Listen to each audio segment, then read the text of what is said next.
ونعوذ به من شرور أنفسنا ومن سيئات أعمالنا من يهده الله فلا مضل له ومن يضلله فلا هادي له أشهد أن لا إله إلا الله وحده لا شريك له وأشهد أن محمدا عبده ورسوله اللهم صل وسلم على رسولك وحبيبك محمد بن عبد الله وعلى آله وصحبه ومن اتبع هدى وجاهد في سبيله إلى يوم الدين أما بعد. Bapak-bapak, ibu-ibu, ikhwan, akhwat, aba dan ummahat yang berbahagia, pertama-tama kita panjatkan puji dan syukur kehadiran Allah yang masih melimpahkan kepada kita rahmat, hidayah dan inayahnya. Adapun yang kedua, setelah kita bersyukur kepada Allah, salawat dan salam semoga tercurah pada Nabi kita, Nabi Muhammad sallallahu alaihi wasallam, sebagai teladan terbaik umat manusia sepanjang zaman. Adapun yang ketiga, kita lanjutkan taklim kita. Kita akan belajar bab yang terkait dengan sholat berjamaah, terutama sekali hal-hal yang perlu diperbaiki di dalam sholat berjamaah.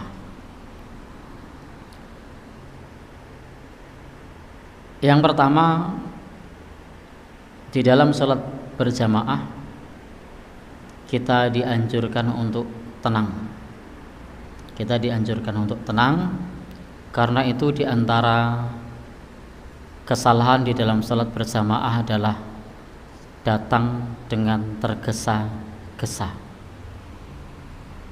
Jadi menuju sholat berjamaah tidak boleh tergesa-gesa.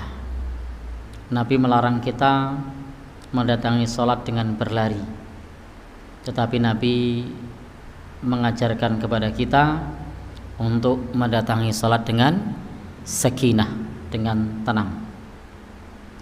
Maka apa yang kita dapati, hendaknya kita salat bersama imam, dan apa yang kita luput maka hendaknya kita sempurnakan. Karena perintahnya alaikum bis sakinah, hendaknya kamu dengan tenang. Jadi perintahnya adalah dengan tenang, tidak tergesa-gesa. Apalagi tergesa-gesa ini, dalam kesempatan yang lain Nabi bersabda bahwa al-ajalah minasyaiton, tergesa-gesa itu dari setan. Maka tidak perlu tergesa-gesa untuk menuju sholat. Karena ketika kita tergesa-gesa, kita berlari, pada saat kita bergabung sholat itu mengatur nafasnya sudah ngos-ngosan, sudah menggeh-menggeh. Dan kalau kita tenang, maka nanti doanya juga tenang. Kalau dapat rakaat alhamdulillah, kalau ketinggalan sudah dapat niat sholat berjamaah. Kalau ketinggalan rakaat, maka ikuti gerakan imam. Kalau kita mendapati imam sedang rukuk, farka'u, maka rukuklah. Apabila mendapati imam sedang sujud, fasjudu, maka sujudlah. Adapun ketika kita mendapatkan rukuk, dihitung 1 rakaat.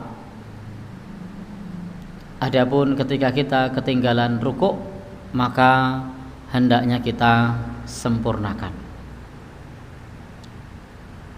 Maka nasihat Nabi Shallallahu Alaihi Wasallam ini dalam hadis muttafaq alaih dari sahabat Abu Hurairah menekankan kepada kita pentingnya untuk tenang saat kita hadir sholat berjamaah, karena zikir itu semestinya menenangkan. Zikir itu semestinya menenangkan, maka dihadiri dengan tenang. Ibadah itu untuk menenangkan, bukan ibadah membuat kita tergesa-gesa. Baik Bapak Ibu, yang kedua, yang pertama tadi hendaknya kita datang dengan tenang, tidak tergesa-gesa, agar dapat menghadirkan hati, agar dapat tenang. Yang kedua adalah pada saat datang ke masjid itu ada bau-bauan yang bukan parfum, bukan wangi-wangian. Contoh bau badan, bawang, petai, jengkol, asap rokok, apalagi? Ada tambahan yang bau-bauan? Maka Nabi Shallallahu Alaihi Wasallam melarang orang-orang yang hadir ke masjid sebelumnya makan bawang putih atau bawang merah belum cuci mulut. Nabi bersabda, man akala min hadhihi syajarah fala ya'tiyannal masajid. Barang siapa yang makan dari tumbuhan ini, yakni bawang putih, maka janganlah sekali-kali mendatangi masjid-masjid. Jadi Nabi justru melarang mendatangi masjid karena makan bawang putih sebelumnya. Nah, sebelumnya makan bawang putih. Boleh tidak orang yang makan bawang putih ke masjid? Boleh, keutamaan. Tetapi hilangkan dulu baunya. Jadi poinnya bukan larangan ke masjid, bukan. Tetapi karena bau bawang. Karena bau bawang. Dan beliau Shallallahu Alaihi Wasallam menjelaskan, man akala min hadhihi syajarah, barang siapa yang makan dari pohon ini, al-muntinati, yakni Nabi bersabda, barang siapa yang memakan dari pohon ini, yakni pohon yang berbau, fala yaqrabanna, maka jangan sekali-kali mendekati masjidana, masjid kami. Fa innal malaikah, karena sesungguhnya para malaikat tata'adza mimma yata'adza minhul insu, karena sesungguhnya para malaikat terganggu sebagaimana manusia terganggu. Jadi malaikat itu terganggu dengan bau-bauan sebagaimana manusia juga terganggu. Karena itu tidak boleh bagi kita pada saat di masjid mengkonsumsi bawang putih atau bawang merah, petai, jengkol yang menyebabkan berbau. Ya, merokok juga bau itu. Tidak cuma bau, tapi juga berakibat buruk bagi perokok pasif. Nah, perokok pasif itu dampaknya lebih besar dibandingkan yang merokok secara aktif. Ya? Apa itu? Oh, yang pakai itu elektrik itu ya. Baik.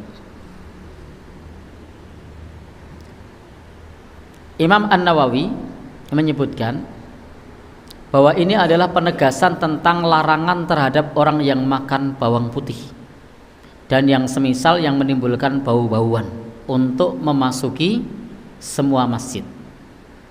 Karena Nabi tidak hanya menyebut masjid, tapi Nabi menyebut fala ya'tiyannal masajid.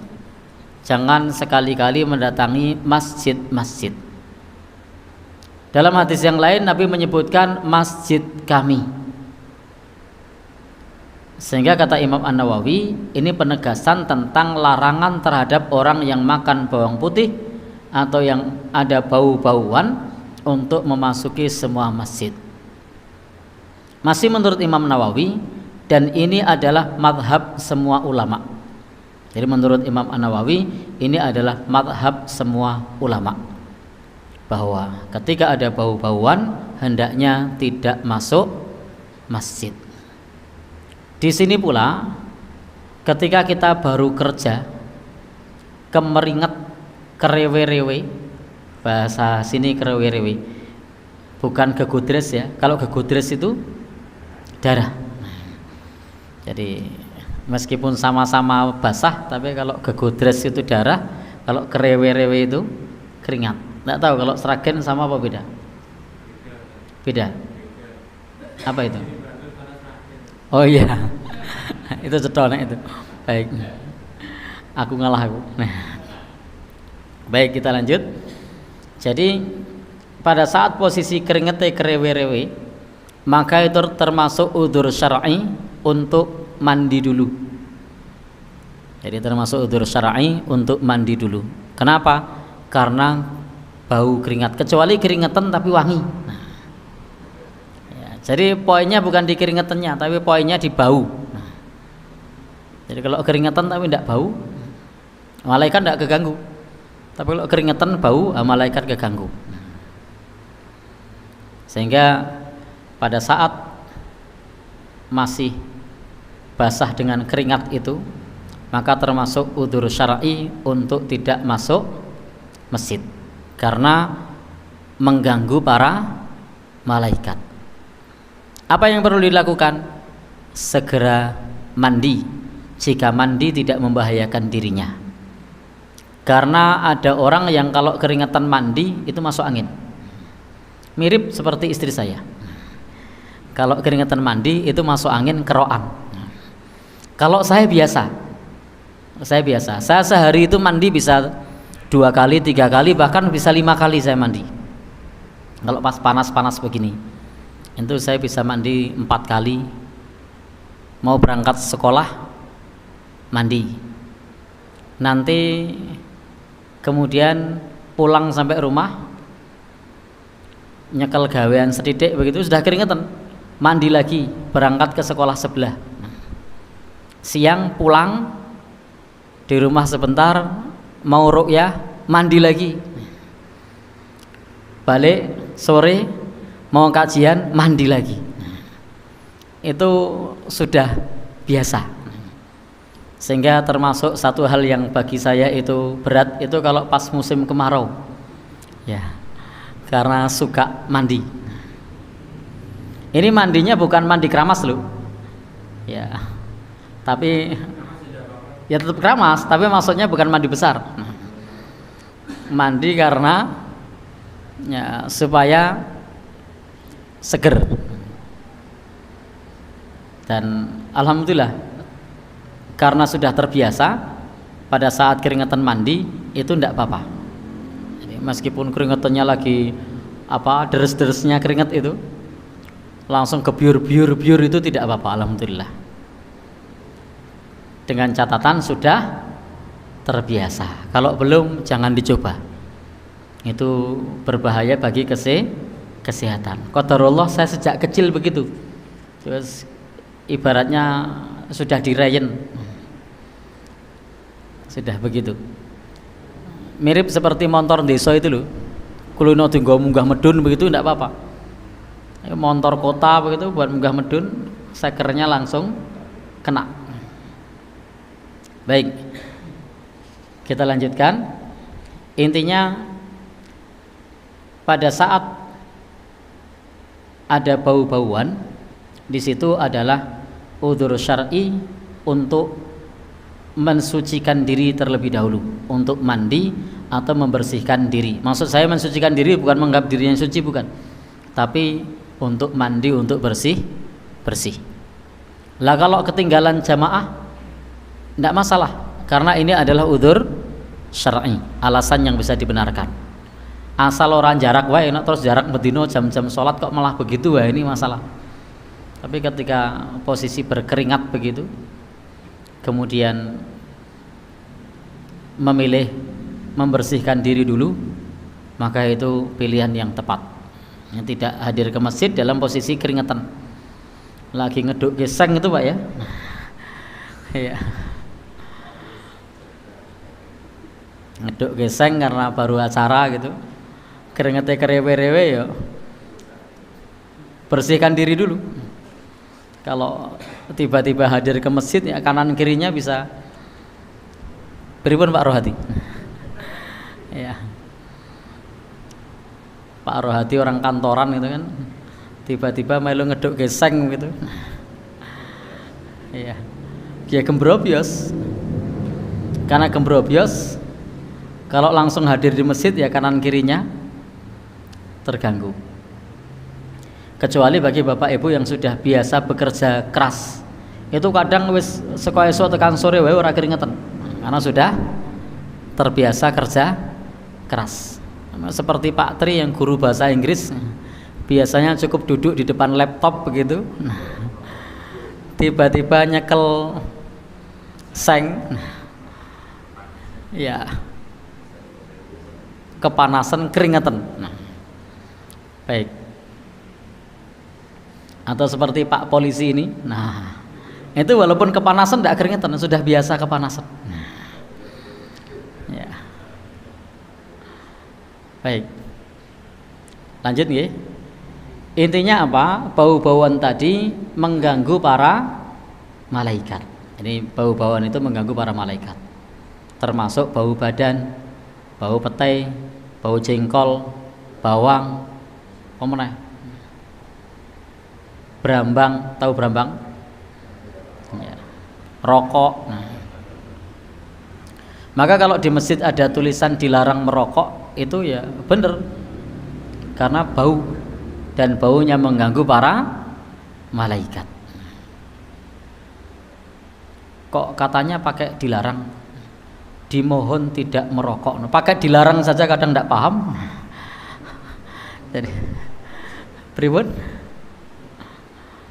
Karena memang itu tempat ibadah. Jadi kadang-kadang memang perlu menggunakan diksi yang tegas untuk di tempat-tempat ibadah sebagai larangan untuk merokok.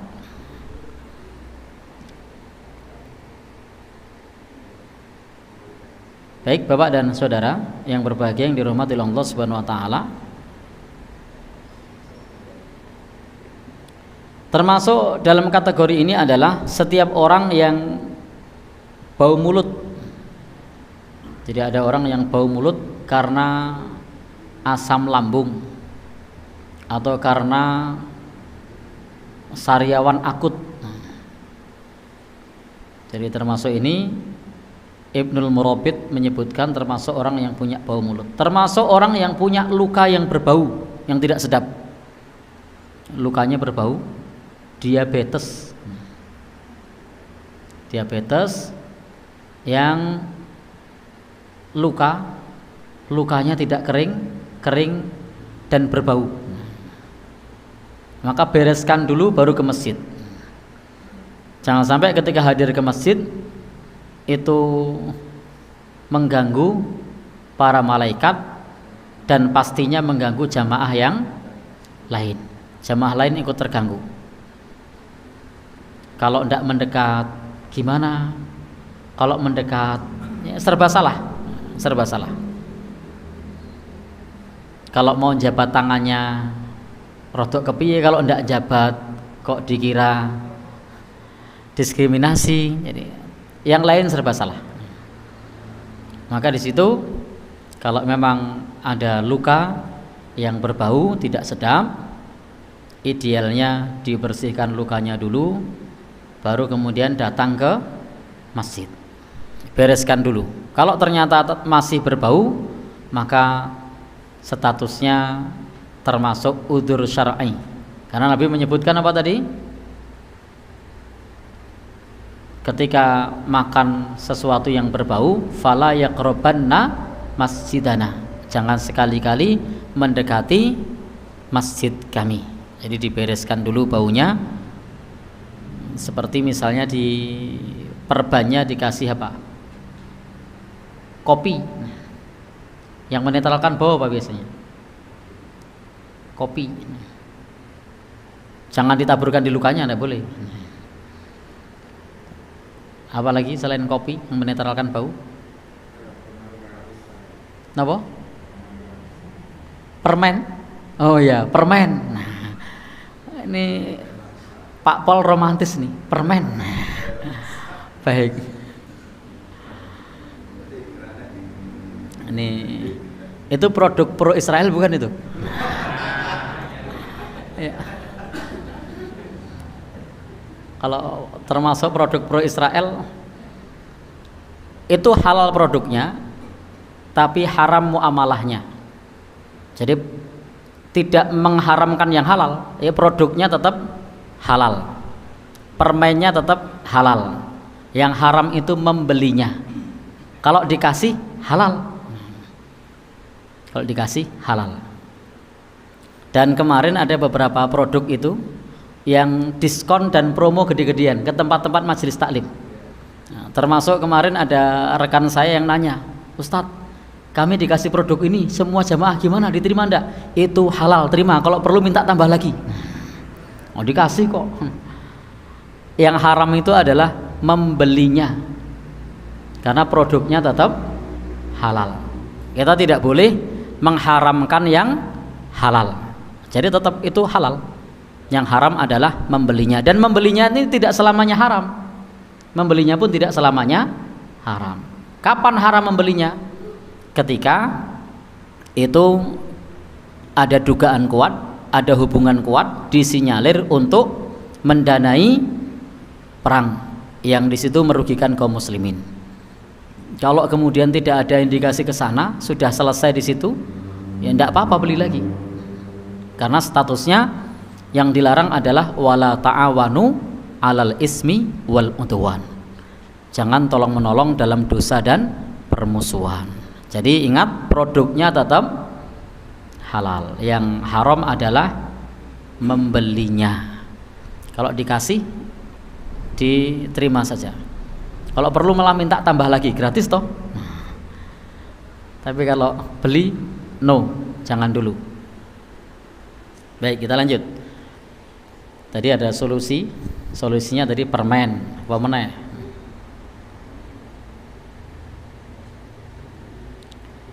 Termasuk juga para ulama mengkiaskan hal ini dengan masjid seperti tempat sholat id. Jadi kalau mau datang ke tempat sholat id, maka hendaknya membersihkan diri terlebih dahulu. Disinilah disunnahkan bagi orang yang mau hadir sholat id untuk mandi dan memakai haruman. Termasuk tempat sholat jenazah dan tempat-tempat lainnya. Demikian pula tempat-tempat menuntut ilmu, tempat-tempat zikir, walimah dan sebagainya. Para ulama juga menjelaskan hadis ini berisi dalil tentang larangan orang yang makan bawang putih masuki masjid meskipun masjid itu kosong. Jadi meskipun masjid itu kosong. Kenapa? Karena yang terganggu bukan hanya manusia, tapi juga para malaikat. Bisa jadi pandangan kita kosong dari manusia, tapi kan tidak tahu di situ ada malaikat apa tidak.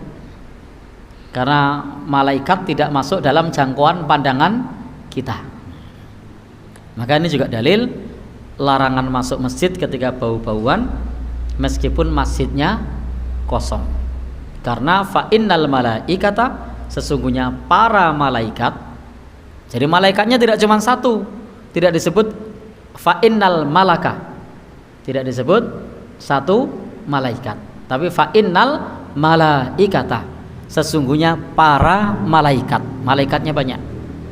Tata'adza, terganggu, mimma yata'adza minhul insu, sebagaimana manusia juga terganggu. Jadi meskipun masjidnya kosong, itu kalau posisi bau pete, bau rokok, bau bawang, bau jengkol, ndak usah masuk masjid. Kenapa? Bisa jadi di situ ada para malaikat. Nanti para malaikatnya terganggu.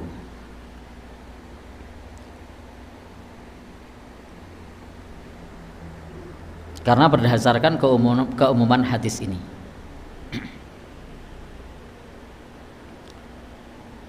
Maka kalau ini adalah sesuatu yang halal, tapi diharamkan untuk masuk masjid, bagaimana kalau yang dikonsumsi sesuatu yang haram? Bawang halal apa haram? Halal.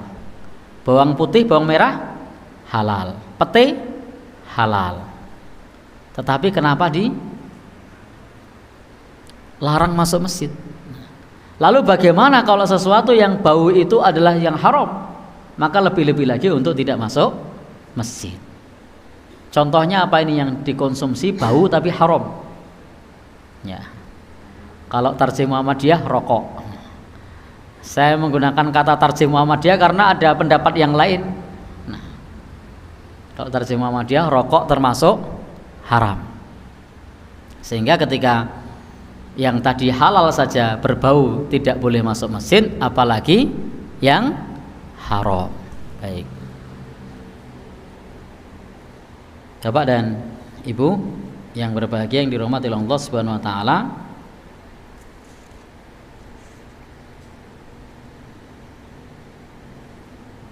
yang berikutnya adalah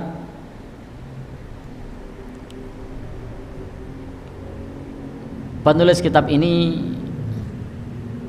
menjelaskan kepada kita di antara bentuk kesalahan di dalam sholat berjamaah itu,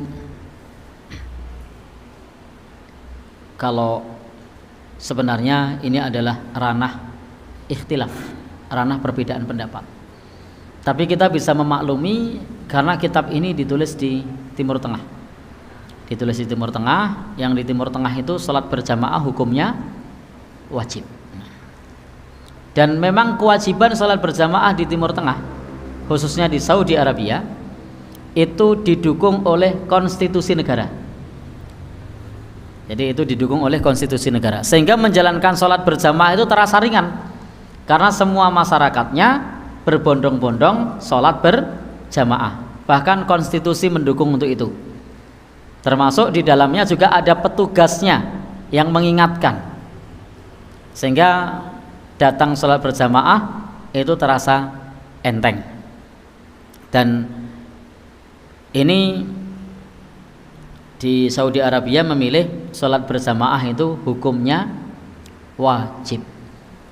Dan memang para ulama terkait hukum sholat berjamaah itu terbagi menjadi 3 secara garis besar. Yang pertama adalah sunnah muakkadah. Ini dalam pandangan ulama mazhab Syafi'i. Yang kedua adalah hukumnya wajib atau fardu ain bagi laki-laki. Jadi wajib atau fardu ain bagi laki-laki. Bahkan Imam Ahmad mengatakan, ini kata Imam Ahmad ya, Imam Ahmad berkata bahwa orang yang sholatnya tidak berjamaah, itu kata Imam Ahmad, annal insana idza shalla wahdah biduni udrin syar'iyyin fa inna sholatahu la tuqbal. Jadi kata Imam Ahmad, manusia yang melaksanakan sholat sendirian, laki-laki ini maksudnya, tanpa adanya alasan yang dibenarkan, maka sholatnya tidak diterima, kata Imam Ahmad. Imam Ahmad loh ini yang bilang. Kata Imam Ahmad seperti itu. Dan tentu saya yakin ketika ini saya sampaikan ke teman-teman semua, tanpa alternatif hukum yang lain, itu keberatan.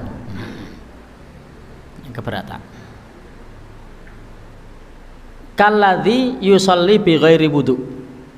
Statusnya seperti orang yang sholat tanpa berwudu. Ini statusnya seperti orang yang sholat tanpa berwudu, kata Imam Ahmad. Kalau di dalam mazhab Syafi'i kan sunnah muakkadah. Jadi sholat berjamaah bagi laki-laki sunnah muakkadah dalam mazhab Syafi'i. Tapi bagi Imam Ahmad, sholat berjamaah itu wajib bagi setiap laki-laki. Kalau sholatnya sendiri tanpa ada alasan yang dibenarkan, maka sholatnya tidak diterima, seperti orang yang sholat tanpa wudu, kata beliau.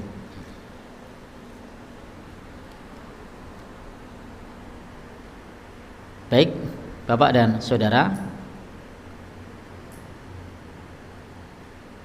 namun memang pada prinsipnya sholat berjamaah bagi mazhab yang kedua ini hukumnya wajib,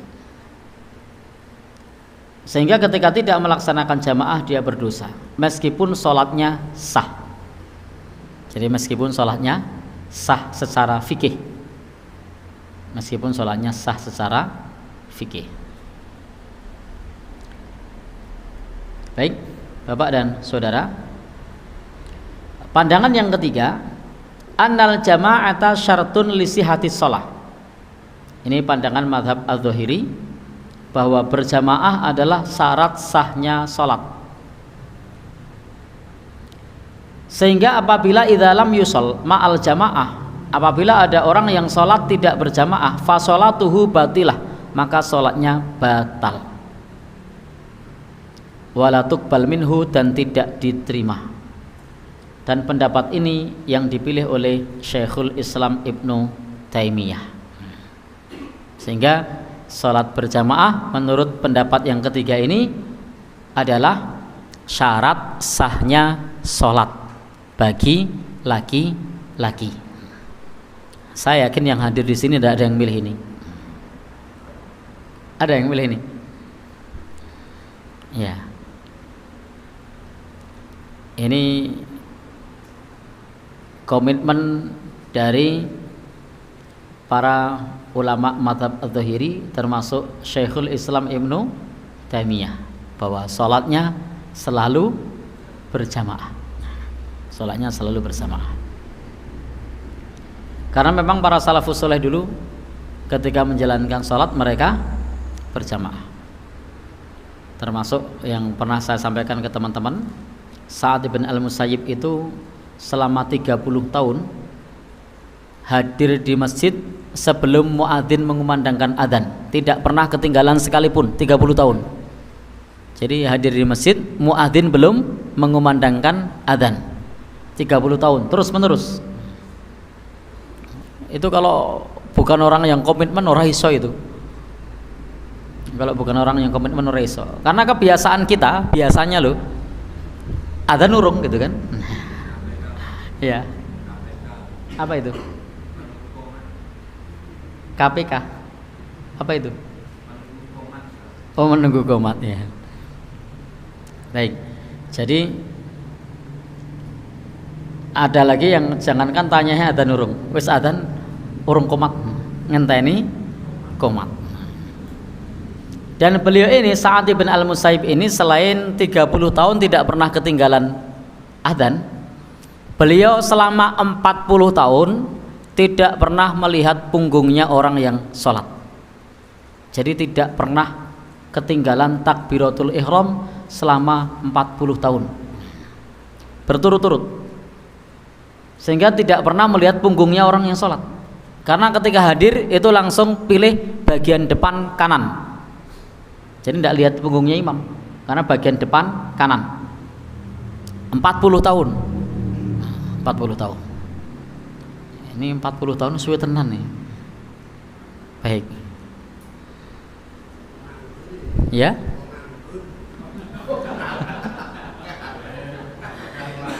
Beliau ini seorang imamut tabi'in. Masa dianggap nganggur. Ya. Ya. Jadi karena memang sholat dijadikan sebagai prioritas utama. Dan beliau setelah 40 tahun itu cuma ketinggalan sekali, ketinggalan takbiratul ihram, sehingga beliau melihat punggungnya orang yang sholat. Jadi beliau masbuk sekali, ketinggalan takbiratul ihram, itu dibilang masbuk. Nah kalau kita masbuk itu gimana? Oh, dapat rukuk aja katanya tidak masbuk kok. Jadi beliau ketinggalan apa? Takbiratul ihram, kemudian melihat punggungnya orang yang salat dan beliau menyesal.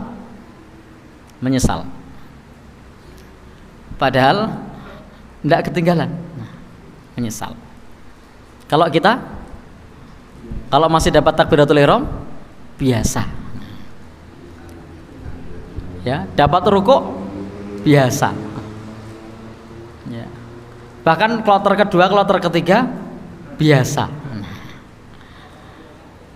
Tapi Sa'ad bin al-Musayyib ini seorang tabi'in yang sangat komitmen menjaga sholat berjamaah. Termasuk pernah yang saya ceritakan ke teman-teman bagaimana Khalifah Umar ibn Khattab yang dikutip oleh Imam Az-Zahabi dalam Al-Kabairnya, itu beliau pernah ngurusi kebun kurma dan beliau masbuk sholat asar. Beliau menyesal karena ngurusi kebun kurma sampai ketinggalan sholat asar. Apa yang dilakukan oleh sahabat Umar? Kebun kurmanya disedekahkan. Karena Umar telat sholat diakibatkan kebun kurma, maka kebun kurmaku ini saya sedekahkan. Kalau kita menggunakan pola pikir yang sama seperti sahabat Umar, itu kita bisa miskin dalam 3 hari.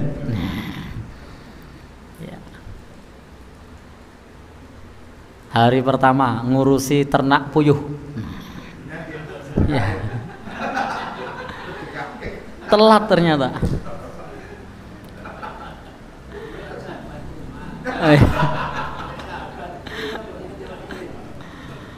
Karena saya ngurusi puyuh ini telat, maka ternak puyuh ini saya sedekahkan ke jamaah Masjid Cengkiran. Misalnya ini. Ya. Ya. Ini jadi bisa aktif sholat jamaah karena nganggur. Baik. Menurut jenengan tadi kan gitu. Padahal untuk bisa aktif tadi bukan karena nganggur ya, tapi karena memang Sa'ad bin al-Musayyib adalah salah seorang yang sangat komitmen dan memprioritaskan sholat. Jadi itu seorang sahabat Rasulullah rela melepaskan kebun kurmanya karena ketinggalan jamaah. Masalahnya kalau kerja sama orang, jadi kerja sama orang bawa mobil box keliling Nasrani, karena mobil box ini menyebabkan saya telat. Ndak sopo kok disedekahke, ndak boleh. Ya. Baik. Kalau ngurusi fitness gimana, Pak? Nanti fitnessannya disedekahkan juga. Baik. Lanjut. Itu komitmen sahabat Rasulullah, komitmen tabi'in. Baik, kita lanjut.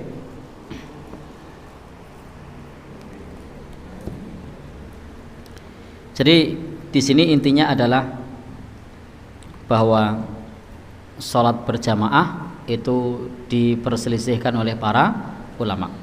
Dan penulis kitab ini menyebut satu kekeliruan ketika menganggap sholat berjamaah adalah sunnah.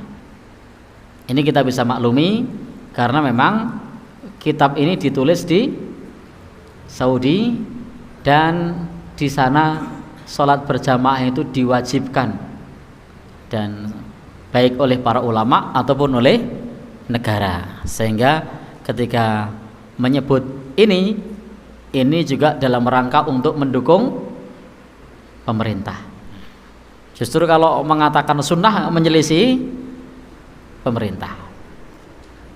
Baik. Sehingga penulis kitab ini menyebut satu kekeliruan ketika menganggap salat berjamaah adalah sunnah muakkadah. Meskipun sebenarnya ini bukan termasuk bagian kekeliruan, tetapi Ini adalah bagian dari perbedaan pendapat di kalangan para ulama. Termasuk Imam Ibnu Qayyim al-Jauziyah itu memilih bahwa sholat berjamaah hukumnya wajib. Jadi Imam Ibnu Qayyim al-Jauziyah termasuk yang memilih bahwa sholat berjamaah hukumnya wajib. Kata Imam Ibnu Qayyim al-Jauziyah, tidak mungkin beliau akan membakar rumah karena dosa kecil. Rasul pernah mengatakan, apa kata Rasul? Beliau akan perintahkan kepada orang lain untuk ngimami dan perintahkan kepada sejumlah pemuda untuk mengumpulkan kayu bakar, kemudian akan aku bakar rumah orang-orang yang tidak hadir sholat berjamaah. Dan itu tidak beliau lakukan, tapi beliau ucapkan.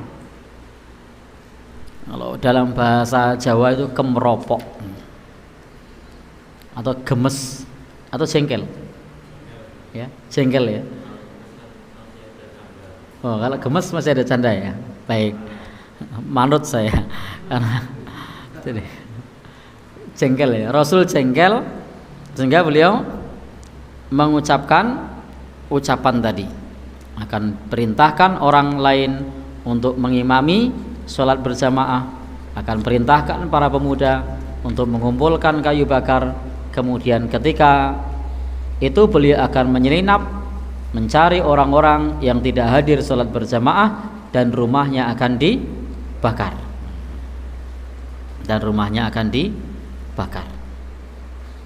tetapi itu tidak pernah dibakar oleh Rasulullah Sallallahu Alaihi Wasallam.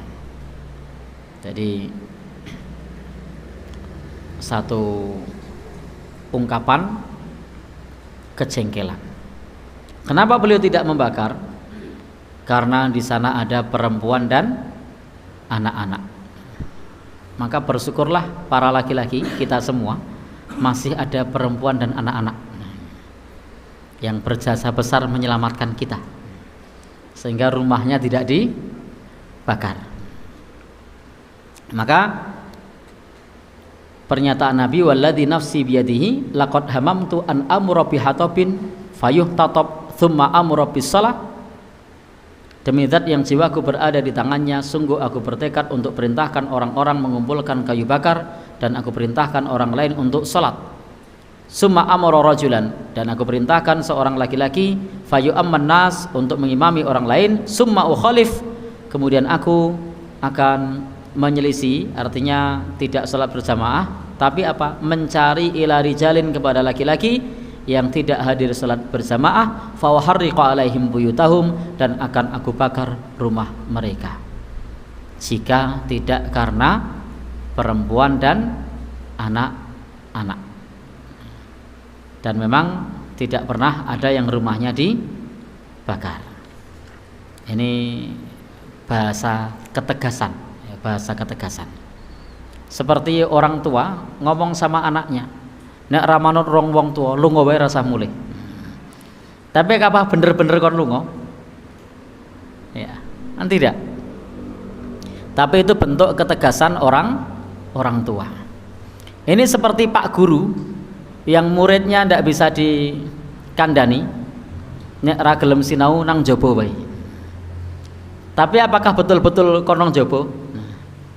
Betul-betul napa mboten, Pak? Betul. Baik.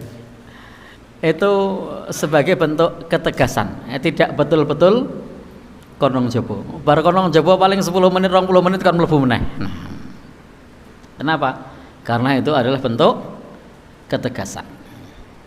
Dan disinilah Imam Ibnu Qayyim al-Jauziyah berpendapat tidak mungkin kalau karena dosa kecil Rasul ingin membakar, meskipun tidak terjadi.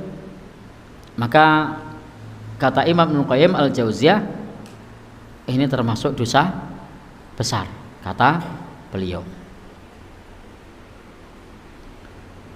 Baik, Bapak dan Saudara yang berbahagia yang dirahmati oleh Allah Subhanahu wa taala, termasuk ada hadis dari Nabi Shallallahu Alaihi Wasallam tentang Abdullah ibn Ummi Maktum yang saat itu minta kepada Rasulullah keringanan. Jadi minta kepada Rasulullah keringanan. Atan Nabi rajulun a'ma, datang kepada Nabi seorang yang buta. Faqala, lalu berkata, ya Rasulullah, laisa li qaidun yaqutuni. Wahai Rasul, tidak ada bagiku penuntun yang menuntunku ilal masjid, menuju masjid. Jadi sahabat yang buta ini menyampaikan kepada Rasul tidak ada yang nuntun menuju masjid. Fasa'ala Rasulullah, ia pun bertanya kepada Rasulullah, tujuannya adalah ayurahhisalahu fayusalli fi baitihi, minta keringanan kepada Rasul agar sholat di rumahnya. Farahhasalahu, maka pada saat itu Rasul memberikan keringanan, boleh sholat di rumah. Tiba-tiba, bahasa Jawanya apa ini? Ujuk-ujuk. Jadi ujuk-ujuk. Nabi memanggil. Falamma walla, ketika orang buta ini pamit meninggalkan Nabi, ta'ahu, Nabi panggil orang buta ini. Faqala lahu, Nabi bersabda, hal tasma'un nida abis sholat, apakah kamu mendengar kumandang azan untuk sholat? Jawabannya apa? Na'am, mendengar wahai Nabi. Fa'ajib, kalau begitu wajib, kalau begitu penuhilah panggilan azan. Jadi orang yang buta tidak ada yang nuntun, tapi ternyata saat itu Nabi sampaikan kalau mendengar azan maka penuhilah panggilan azan. Baik, Bapak dan Saudara. Kemudian Abdullah bin Maktum ini mengatakan, ya Rasulullah, innal Madinah katsiratul hawam wassiba. Wahai Rasulullah, di Madinah ini banyak hewan melata dan hewan buas. Orang buta kalau ada kalajengking, ada ular, tidak lihat, sehingga membahayakan dirinya. Kalau buta datang sendiri, sementara di situ ada hewan buas, ada hewan melata. Maka Nabi bersabda, tasma'u hayya 'alas shalah, hayya 'alal falah, fahayyahala. Kamu mendengar hayya 'alas shalah, hayya 'alal falah, maka bersegera. Jadi tidak diberi keringanan. Baik, Bapak dan Saudara, sehingga kesimpulannya, kalau dalam hadis ini sholat berjamaah itu tidak wajib bagi yang tidak mendengar adzan.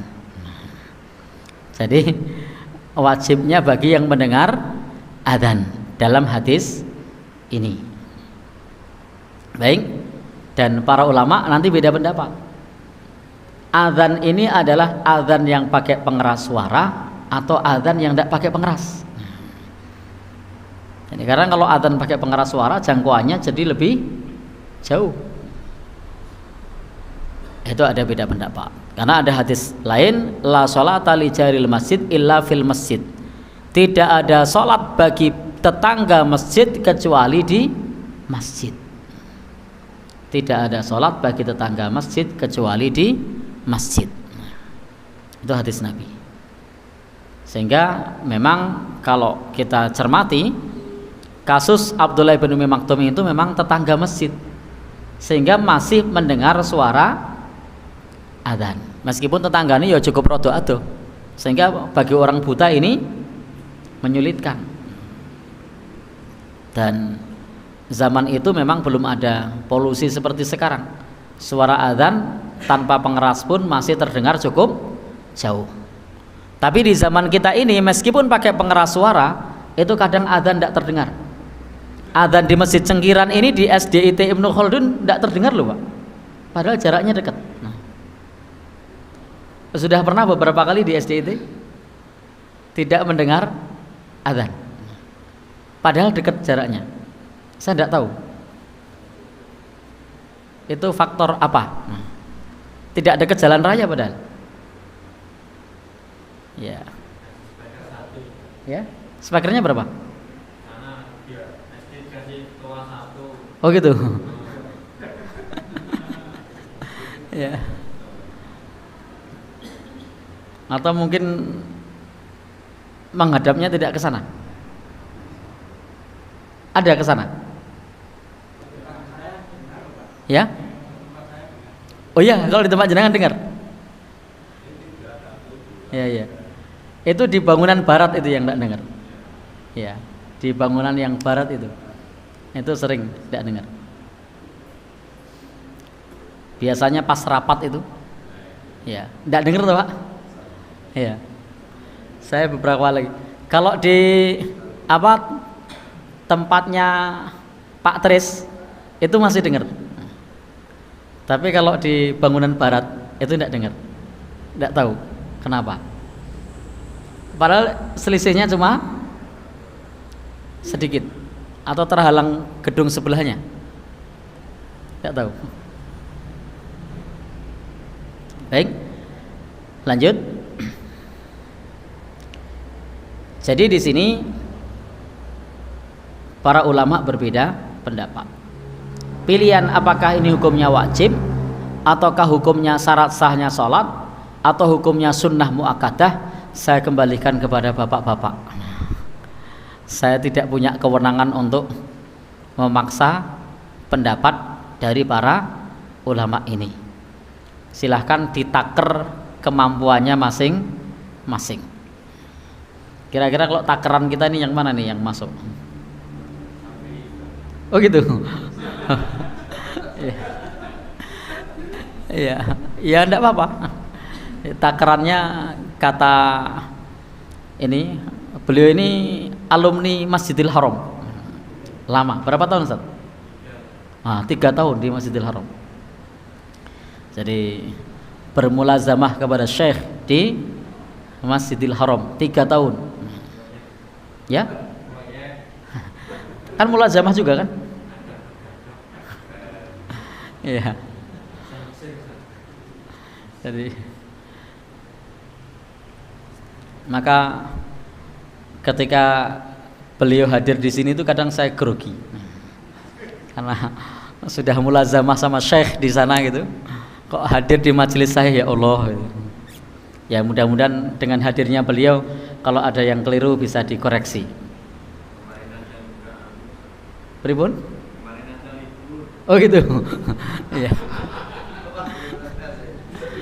Kalau kemarin libur itu nganter ke ini UGD Asma Dole Kambuh, sehingga tidak bisa ke sini. Baik. Kita lanjut.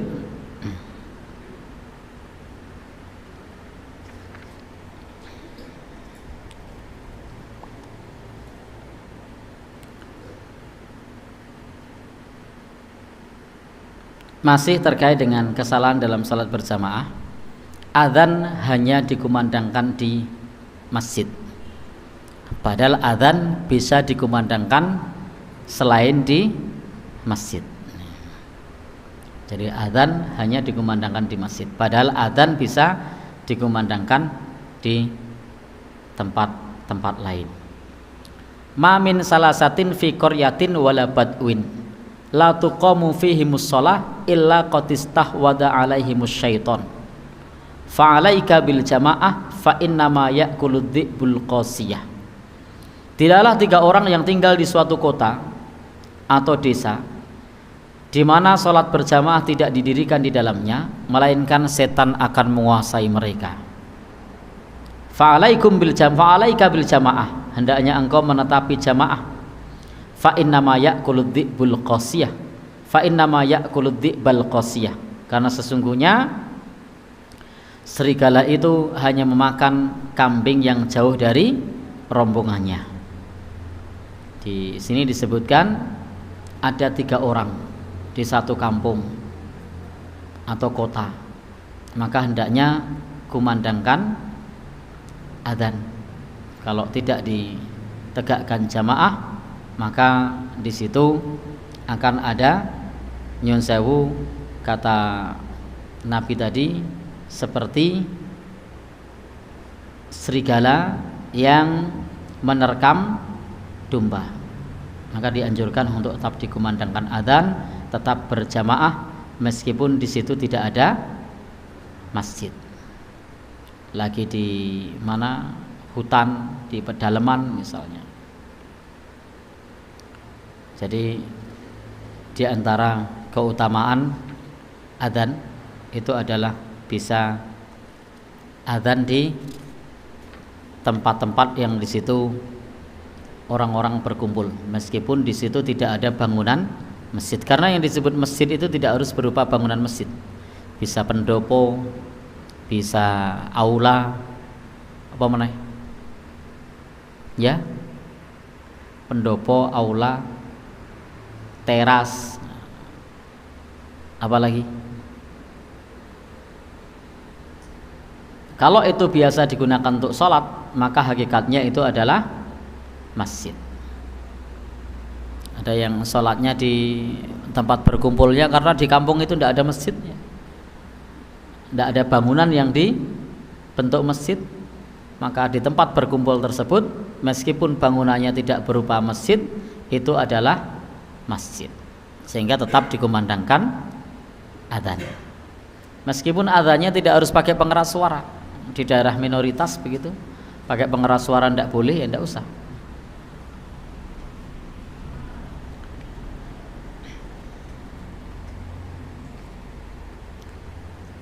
Baik Bapak-bapak dan ibu-ibu yang berbahagia yang dirahmati Allah Subhanahu wa taala.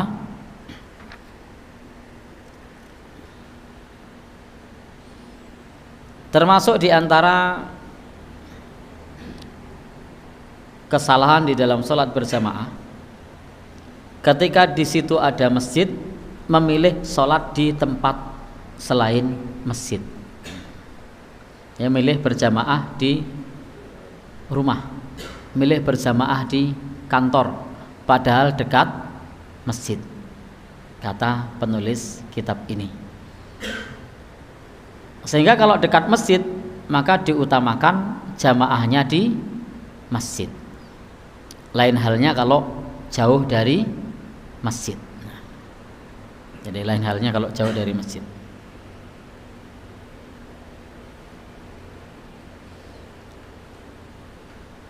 Dan ini menurut penulis kitab ini, itu termasuk perkara yang saat ini banyak dilalaikan. Ini adalah perkara yang tidak boleh terjadi, karena setiap muslim hendaknya mengerjakan sholat fardu di rumah-rumah Allah, kemudian sholat sunnah di rumahnya masing-masing, karena sholat sunnah itu utamanya di rumah. Lalu kalau sholat berjamaah di rumah itu tidak tepat jika dekat dengan masjid. Lo katanya tadi boleh sholat di rumah, boleh berjamaah di rumah, boleh berjamaah di teras, boleh berjamaah di pendopo, kalau jauh dari masjid. Termasuk tadi boleh dikumandangkan adzan dengan catatan jauh dari masjid.